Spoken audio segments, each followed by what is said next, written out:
Bonjour à tous, c'est Vincent de Frandroid. HTC vient tout juste d'officialiser son HTC 10 et nous en avons profité pour réaliser une prise en main. Voici nos impressions. Au niveau du design, le HTC 10 ne rompt pas franchement avec la tradition, mais apporte quelques touches pour une finition qui gagne encore plus en qualité. Les tranches sont en partie biseautées et en partie arrondies, ce qui confère un confort supérieur par rapport aux anciens One de la marque. Le HTC 10 pèse 161 grammes, ce qui est dans la moyenne du segment, mais la finesse aurait pu être un peu meilleure avec 9 mm sur le point le plus épais. Le HTC 10 signe l'arrivée de l'USB Type C compatible 3.0 pour des transferts plus rapides et on trouve des haut-parleurs stéréo pour les amoureux de la musique. Sur les côtés, un slot permet d'insérer une carte microSD et la carte nano SIM.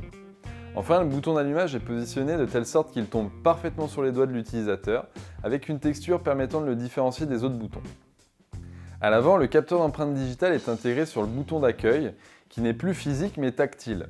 Cela peut paraître étrange au premier abord, mais cela se révèle en fait très agréable dans la pratique. Enfin, on félicite HTC qui a enfin retiré la disgracieuse barre noire qui intégrait le logo de la marque en bas des anciens téléphones. Pour ce qui est de l'écran, le format du HTC 10 ne change pas, puisqu'on retrouve une dalle de 5,2 pouces. Cette fois-ci, HTC a choisi d'utiliser un écran supportant une définition QHD, aussi connu sous le nom 2K, un argument qui selon nous est davantage marketing que technique, à moins qu'HTC ne décide d'utiliser son smartphone dans le cadre de la réalité virtuelle. Concernant la partie photo, on retrouve à l'arrière du téléphone un capteur qui signe le retour de la technologie Ultra Pixel.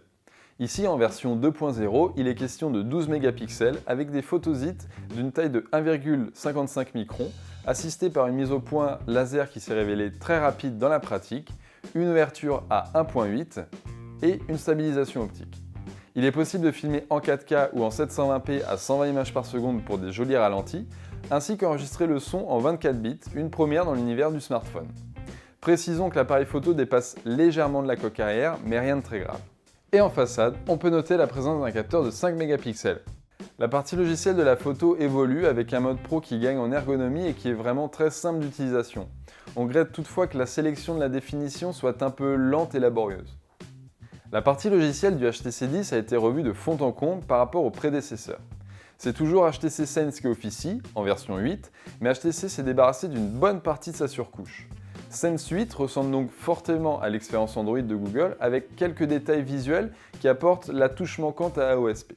La grande nouveauté, c'est la fonctionnalité Freestyle Layout qui permet de positionner les icônes des applications n'importe où sur l'écran d'accueil sans tenir compte d'une quelconque grille qui serait un peu trop stricte. Le HTC 10 est compatible avec les coques EyeView permettant de voir à travers. Il est alors possible de consulter l'heure ou les notifications avec la coque, mais aussi d'utiliser l'appareil photo. Pour la partie hardware, le HTC 10 intègre un Snapdragon 820 Qualcomm et 4 Go de mémoire vive avec 32 Go d'espace de stockage. Le téléphone s'est révélé fluide pendant la prise en main, mais il faudra réaliser quelques tests supplémentaires pour s'en assurer. HTC intègre un outil pour libérer la mémoire vive non utilisée et l'espace de stockage, une fonctionnalité qu'on retrouve déjà sur certains smartphones asiatiques notamment. Le téléphone est compatible avec de nombreuses bandes de 4G et supporte la 4G de catégorie 9 pour des débits de 450 Mbps par seconde en téléchargement. Enfin, concernant la batterie, HTC promet une autonomie de 2 jours maximum en utilisation mixte grâce à la batterie d'une capacité de 3000 mAh. Bonne nouvelle, HTC inclut un chargeur Quick Charge 3.0 qui permet de recharger 50% de la batterie en seulement 30 minutes. Pour cette première prise en main du HTC 10, le téléphone nous a laissé une vraiment très bonne impression, que ce soit au niveau de sa finition, il est très agréable à porter en main, au niveau logiciel où HTC a réalisé un beau ménage de printemps avec une interface beaucoup plus claire et beaucoup plus simple qu'avant. Il faudra toutefois attendre le test complet pour s'assurer qu'il n'y a pas de réels points négatifs. En tout cas, le HTC 10 sera disponible dans le courant du mois de mai pour un tarif d'environ 749 €, ce qui peut sembler un petit peu plus élevé face à la concurrence, et notamment un Galaxy S7 à 699 €.